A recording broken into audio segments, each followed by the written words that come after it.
வணக்கம். நான் தமிழன்பன். இன்றைய விடியல் இருளாகவே விடிந்தது எனச் சொல்லும்படி இயக்குனர் இமயம் பாரதிராஜா அவர்களின் மரண செய்தியோடு இன்றைய பொழுது விடிந்தது. என் இனிய தமிழ் மக்களே என்கிற காந்த குரலுக்கு சொந்தக்காரரை நாம் இழந்துவிட்டோம். அவர் சில ஆண்டுகளாகவே உடல்நலம் குன்றி ஓய்வெடுத்துக் கொண்டிருந்தாலும் அவருடைய இருப்பு என்பது ஒரு ஆறுதலான ஒரு செய்தியாக திரையுலகினரிடம் இருந்து கொண்டே இருந்தது. இன்றைக்கு அந்த ஆறுதல் இல்லாமல் போய் அனைவரும் நிர்கதியாக நிற்கும் ஒரு நிலை ஏற்பட்டு விட்டது. இயக்குனர் இமயம் அவர்கள் 1977 ஆண்டு அவருடைய முதல் திரைப்படத்தை இயக்கினார். அதன் பிறகு 2020 ஆண்டு வரை தொடர்ந்து படங்களை இயக்கி கொண்டே இருந்தார். இடையிடையே நடித்து கொண்டும் இருந்தார். 2020க்கு பிறகு நிறைய திரைப்படங்களில் நடித்து கொண்டிருந்தார். கடைசி வரை கடந்த ஆண்டு வரை அவர் நடித்த திரைப்படங்கள் வெளியாகி கொண்டே இருந்தன. அவர் ஒரு அரங்குக்குள் அடைபட்டிருந்த சினிமாவை பொதுவெளிக்கு அழைத்து வந்தவர், கிராமத்து வயல்வெளிக்கு அழைத்து வந்தவர், மண் வாசனை வீச செய்தவர் என்பது பொதுவாக அவர் மீது வைக்கப்படும் புகழ் ஆரங்களில் முக்கியமான ஆரம் அது. அவர் அப்படித்தான் அந்த ஒரு குறிப்பிட்ட மக்களின் கட்டுப்பாட்டுக்குள் இருந்த திரைப்படத்துறையையே ஒட்டுமொத்த மக்களுக்குமான திரைப்படத்துறை என்று நம்ப வைப்பதற்கு முன்னோடியாக அவர் திகழ்ந்தார். அவருடைய வெற்றி என்பது ஆயிரக்கணக்கான பிற்படுத்தப்பட்ட தாழ்த்தப்பட்ட இளைஞர்களுக்கான ஒரு வாசலாகவே அமைந்திருந்தது. அவரை பார்த்து அவரை போல் ஆக வேண்டும் என்று திரையுலகுக்கு வந்தோர் ஏராளம் என்பதில் எந்த ஐயமும் இல்லை. திரைப்பட நடிகர்களாக வர முயல்கிறவர்கள் ரஜினிகாந்த் அவர்களையும் கமல்ஹாசன் அவர்களையும் முன்னோடியாக கொள்வது போல இயக்குனராக வர விரும்புபவர்கள் அனைவரும் பாரதிராஜா அவர்களை முன்னோடியாக கொண்டு வந்தவர்கள் என்பதில் ஐயமே இல்லை. இன்றைக்கு இருக்கிற புகழ்பெற்ற இயக்குனர்கள் அனைவரும் பாரதிராஜாவை முன்னோடியாக கொண்டு வந்தவர்கள் தான் என்பது அவர்களுடைய நேர்காணலில் நாம் அறிந்து கொள்ளக்கூடிய செய்தியாக இருக்கிறது. இயக்குனர் பாரதிராஜா தன்னுடைய படங்களில் ஒரு சாதிய ஒடுக்குமுறைகளுக்கு எதிரான குரல்களையும் ஆணாதிக்க எதிர்ப்பு குரல்களையும் பெண்கள் பார்வையிலிருந்து உலகத்தை அணுகுகிற படங்களையும் எடுத்து அந்த திரைத்துறையில் அதுவரை மண்டி கிடந்திருந்த பல பிற்போக்குவாதங்களை உடைத்தெறிந்த புதுமையாளர் அவர். அவருடைய புதுமை பெண் திரைப்படம், முதல் மரியாதை திரைப்படம், கருத்தம்மா திரைப்படம் போன்றவை ஒரு சமுதாயத்தில் ஏற்படுத்திய அதிர்வுகள் ஏராளம். அவை இன்றும் பேசுபொருளாக எங்கெல்லாம் ஏதோ ஒரு சிக்கல் வரும் பொழுதும் அவருடைய படங்களை மேற்கோள் காட்டி வெகு மக்களை பேசிக்கொள்கிற இடத்தில்தான் அவருடைய படங்கள் அமைந்திருக்கின்றன. அவர் தன்னை பெரிய ஜாம்பவான் என்று எப்பொழுதும் சொல்லிக் கொண்டதில்லை, நான் பெரிய அறிவாளி என்று சொல்லிக் கொண்டதில்லை. ஆனால் அவருடைய படங்கள் அனைத்தும் மிகுந்த நுட்பத்துடன் அறிவு தளத்தில் தீவிரமாக இயங்கக்கூடிய படங்களாக இருந்தன என்பது மாற்றமே இல்லை. அவர் ஒரு திரைப்பட இயக்குனராக, திரைப்பட நடிகராக ஒரு 5 நட்சத்திர விடுதிகளிலும் குளிர்சாதன அரங்குகளிலுமே அவர் தனது ஒட்டுமொத்த வாழ்க்கையையும் ஓட்டி இருக்க முடியும். ஆனால் அவருக்குள் இருக்கிற அந்த இயல்பான கிராமத்து மனிதன், அநீதிகளை கண்டு பொங்கி எழுகிற கிராமத்து மனிதன், ஒவ்வொரு சிக்கல் திரைப்படத்துறையிலும் சரி நாட்டிலும் சரி ஒவ்வொரு சிக்கல் நடக்கும் போதும் அவன் வெளியே வந்து விடுவான். அவர் பொது விஷயங்களுக்காக, அதுவும் குறிப்பாக தமிழ் மொழி இனம் போன்ற சிக்கல்களில் அவருடைய குரல் ஒலிக்காத இடமில்லை என்று சொல்லுகிற அளவுக்கு அவர் தீவிரமாக இயங்கிக் கொண்டிருந்தார். அவர் நினைத்திருந்தால் இது பற்றியெல்லாம் எதுவும் பேசாமல் அவர் பாட்டுக்கு போயிருக்க முடியும். ஆனால் அவரால் அப்படி இருக்க முடியாமல் அவர் இன மொழி மீட்புக்காக, தமிழ் மொழிக்காக வாழ்நாளெல்லாம் குரல் கொடுத்து கொண்டிருந்தார் என்பது அவர் ஒரு திரைப்பட இயக்குனர், நடிகர் என்பதையும் தாண்டி அவர் மீது மிக பெரும் மதிப்பு வெகு மக்களுக்கும் நம்மை போன்றோருக்கும் வருவதற்கு காரணமாக அமைந்தது. அவர் அரசியல் அதிகாரத்தில் உள்ளவர்களை எல்லாம் கேள்வி கேட்க தயங்கியதே இல்லை. நமக்கு தெரிந்து தமிழ்நாடு முதலமைச்சர்கள் அனைவரோடும் அவர் நெருங்கி பழகி இருந்தாலும் முன்னாள் முதலமைச்சர் எம்ஜிஆர் அவர்கள், கலைஞர் கருணாநிதி அவர்கள், ஜெயலலிதா அவர்கள் உள்ளிட்டோரோடும் அவர் நெருங்கி பழகியவர் என்றாலும் அவர்கள் ஒரு தவறு செய்தால் அதை சுட்டிக்காட்ட அவர் தயங்கியதே இல்லை. அதை எதிர்த்து குரல் கொடுக்க அவர் தயங்கியதே இல்லை. இன்னும் சொல்ல போனால் தமிழ் இன மொழி தமிழ்நாட்டு உரிமை என்று வருகிற இடங்களில் அவர் தீவிரமாக புதுவெளிக்கு வந்து போராட தயங்கியது இல்லை. காவிரி நீர் சிக்கல் விவகாரத்தில் அவர் நேரடியாக நெய்வேலிக்கு ஒட்டுமொத்த திரையுலகையும் அழைத்து சென்று நடத்திய போராட்டம் இந்தியா மட்டுமல்ல உலகத்தையே திரும்பி பார்க்க வைத்தது. திரைக்கலைஞர்கள் இப்படியெல்லாம் செய்வார்களா என்று உலகம் முழுவதும் பேச வைத்த ஒரு மிகப்பெரிய போராட்டத்தை அவர் நடத்தி காட்டினார். அது மட்டுமல்ல, ஒரு முறை இன்றைக்கும் உள்ள தமிழ் தாய் வாழ்த்து சிக்கல் சில ஆண்டுகளுக்கு முன் 10 ஆண்டுகளுக்கு முன்பு ஒரு முறை வந்தது. பெரிய அளவில் அதிகாரத்தின் உச்சமாக இருக்கக்கூடிய, அதாவது ஒரு அரசியல்வாதியை முதலமைச்சராக இருக்கிற பிரதமராக இருப்பவர்களை கூட எதிர்க்க துணிகிற பலர் காஞ்சி சங்கராச்சாரியார் என்று வந்தால் வாய்மூடி பம்மி பதுங்கி விடுவார்கள். காஞ்சி சங்கராச்சாரியாரை எதிர்த்து பேசுகிற துணிவு பெரும்பாலானோருக்கு இருப்பதில்லை.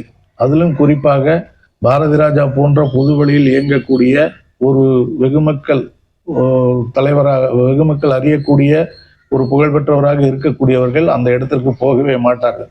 ஆனால் ஒரு முறை ஒரு புத்தக வெளியீட்டு விழாவில் தமிழ்தாய் வாழ்த்துக்கு எழுந்து நிற்காத காஞ்சி சங்கராச்சாரிய ஜெயேந்திரர் ஜனகணமன பாடும்போது எழுந்து நின்ற போது அவர் வீசிய ஆவேச சொற்களை யாரும் அவ்வளவு எளிதில் மறந்துவிட முடியாது. வாழ்வது தமிழ் மண், சுவாசிப்பது தமிழ் காற்று, சாப்பிடுவது தமிழ்ச்சோறு. அப்படி இருக்கும்போது ஒரு தமிழ்தாய் வாழ்த்துக்கு எழுந்து நிற்க முடியாது என்கிற ஒரு ஆணவத்தை வெளிப்படுத்திய இவரை மன்னிக்கலாமா என்று அவர் சுடுசொற்களை வீசினார். ஒரு தமிழ் உலகம் மட்டுமல்ல, ஒட்டுமொத்த இந்திய உலகமும் அதிர்ந்து போனது. சங்கராச்சாரிக்கு எதிராக ஒருவர் இவ்வளவு வேகமாக பேச முடியுமா என்று ஆச்சரியப்பட்டு போனார்கள். ஆனால் அந்த அவ்வளவு வேகமாக பேசியவர் இயக்குனர் பாரதி ராஜா அவர்கள். அதோடு தமிழ்நாட்டில் காவிரி நீர் சிக்கலுக்காக பெரிய போராட்டங்கள் நடந்து கொண்டிருந்த வேளையிலே இன்றைக்கும் இந்த இளைஞர்களை ஆட்டி படைத்துக் கொண்டிருக்கும் IPL என்னும் இந்தியன் கிரிக்கெட், இந்திய அளவிலான இந்திய மாநிலங்களுக்குள்ளான ஒரு போட்டி நடத்துகிற அந்த கிரிக்கெட் போட்டி ஆண்டுதோறும் நடக்கிறது. அந்த போட்டியை அந்த 2018 என்று நினைக்கிறேன் சென்னையில் நடத்துவதற்கு அந்த நிர்வாகம் முடிவு செய்திருந்தது. அப்பொழுது அதற்கு கடுமையான எதிர்ப்புகளை பாரதி ராஜா உள்ளிட்ட திரைப்பட கலைஞர்களும் தமிழ் அமைப்புகளும் கொடுத்து கொண்டிருந்தன. ஆனால் அவற்றை சட்டை செய்யாமல் சென்னையில் ஒரு IPL போட்டியை நடத்த நிர்வாகம் முடிவு செய்த போது யாரும் எதிர்பாராத வண்ணம் நேரடியாக களத்துக்கு வந்தார் பாரதி ராஜா அவர்கள், அமீர் அவர்கள், வெற்றிமாறன் போன்றோர் அனைவரும் நேரடியாக போராட்ட களத்துக்கு நேரில் வந்தார்கள். அங்கு நடந்த பெரிய கலைவரங்களில் IPL நிர்வாகமே நடுங்கி போனது. இந்திய அளவில் பெரும் பரபரப்பை அதை ஏற்படுத்தியது. உலக அளவில் பெரிய கவனத்தை ஈர்த்தது என்கிற ஒரு நிலையை ஏற்படுத்தினார் பாரதி ராஜா அவர்கள். இன்றைக்கு முற்போக்கு பேசுகிற இயக்குநர்களுக்கு முன்னோடியாக திகழும் அவர் தெருவுக்கு வந்து போராடுவதற்கு அனைவரும் தயாராக வேண்டும் என்பதற்கு முன்னோடியாக அவர் திகழ்ந்தார். அதேபோல் திரைப்பட இயக்குநராக மட்டுமில்லாமல் தமிழ் கலை இலக்கிய பேரவை என்கிற ஒரு அமைப்பை ஏற்படுத்தி அதன் மூலம் தமிழ் மொழி இன மக்களுக்கு ஏதாவது சிக்கலெனில் முதல் குரல் கொடுப்பவராக இருந்தார். மிக தீவிரமான அறிக்கைகள் அவரிடமிருந்து வரும். அந்த அறிக்கையை மிக தீவிர தமிழ் உணர்வாளர்கள், தமிழ் செயல்பாட்டாளர்கள் எழுதி கொடுத்தாலும் அதை அப்படியே ஏற்றுக்கொண்டு அதை தன்னுடைய பெயரில் வெளியிடுகிற துணிச்சல் அவருக்கு இருந்தது. அவர் அதை தொடர்ந்து செய்து கொண்டே இருந்தார். அதேபோல் தமிழீழ தேசிய தலைவர் மேதகு பிரபாகரன் அவர்களை சந்தித்து உரையாடி, அவரோடு உரையாடிய நாட்களும் உரையாடிய விஷயங்களும் குறித்து மிக பல மேடைகளில் சிலாகித்து பேசியவர் அவர். அவருடைய கனவை நாம் நனவாக்க வேண்டும் என்று காலமெல்லாம் தன்னை சந்திக்க வருபவர்களும் சொல்லிக்கொண்டே இருந்தவர் பாரதி ராஜா அவர்கள். இப்படி வெறுமனே ஒரு இயக்குனராக தன்னுடைய எல்லைக்குள் திரைக்குள் ஏராளமான புதுமைகளையும் முற்போக்கு கருத்துக்களையும் பேசி கவனத்தை ஈர்த்திருந்த இயக்குனர் அவர்கள் திரைக்கு வெளியிலேயும் பொது வெளியிலேயும் தமிழ் இன மொழி மீட்புக்காக தொடர்ந்து போராடி கொண்டிருந்தார். தமிழ்நாட்டின் தலைவராக ஒரு தமிழர் தான் வர வேண்டும் என்கிற கருத்தை காலமெல்லாம் அழுத்தம் திருத்தமாக பேசிக்கொண்டே இருந்தவர் அவர். மிக தீவிரமாக பிற மொழியாளர்கள் இங்கு வரலாம், வாழலாம், வசிக்கலாம், ஆனால் தலைவராக கூடாது என்கிற கருத்தை திரும்ப திரும்ப சொல்லிக்கொண்டே இருந்தவர் அவர். இப்படி ஒரு ஒரு திரைப்பட இயக்குனராகவும் ஒரு பொது தமிழ் தலைவராகவும் தன்னை நிலைநிறுத்தி கொண்டு அதற்காக காலம்பூராம் உழைத்து கொண்டே இருந்த அவருடைய மறைவு தமிழ் இனத்துக்கு ஒரு பேர் இழப்பு என்பதில் எல்லளவு மாற்றமில்லை. அதேபோல் அவர் திரைப்பட இயக்குனராக இருந்தபோது கிராமத்து மனிதர்களை படம் பிடித்தார். ஒரு வளையல் கடை நடத்தியவரை கதாநாயகன் ஆக்கினார். அவர் அந்த கதாநாயகன் மூலம் பல நூறு படங்கள் வந்தன. அதன் மூலம் பல திரைத்துறை செழித்தது என்கிற பல விஷயங்களை வைரமுத்து அவர்கள் சொன்னது போல் ஆகாயத்துக்கு அடுத்து பல நட்சத்திரங்களை உருவாக்கியவர் பாரதிராஜா என்று வைரமுத்து அவர்கள் சொன்னது 100க்கு 100 சரியான வாதம்.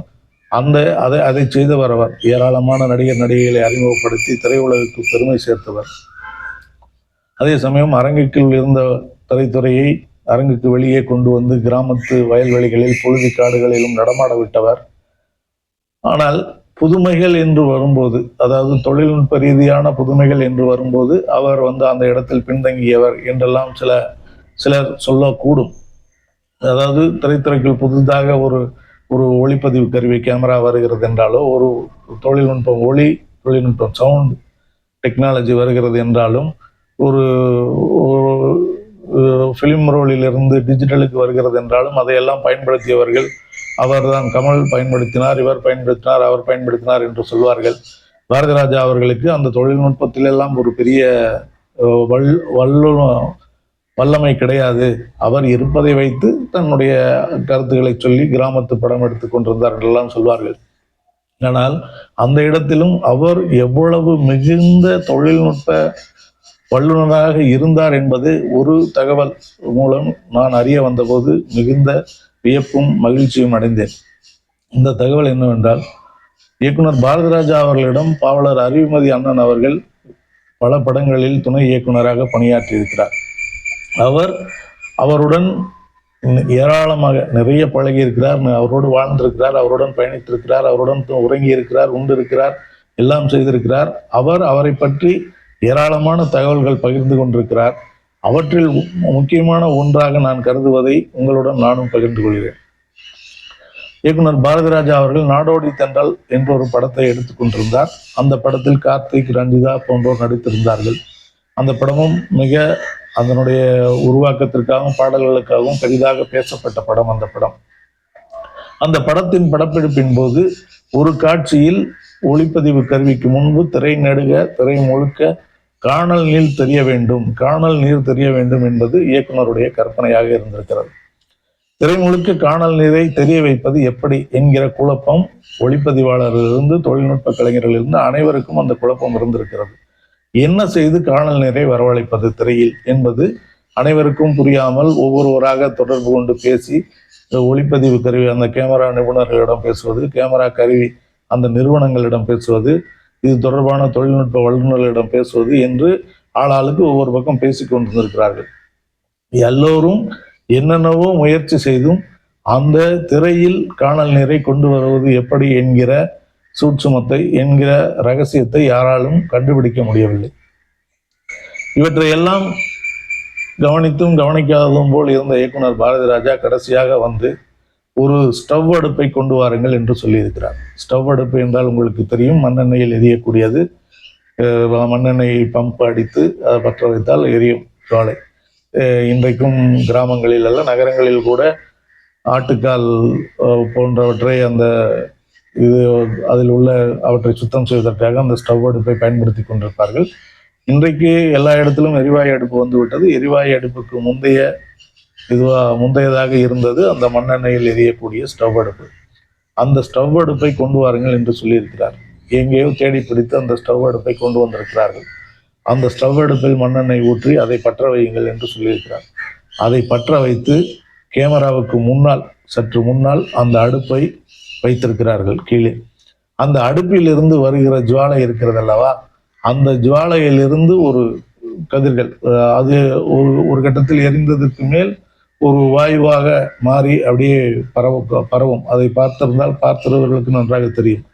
அதை படம் பிடியுங்கள் என்று சொல்லியிருக்கிறார்.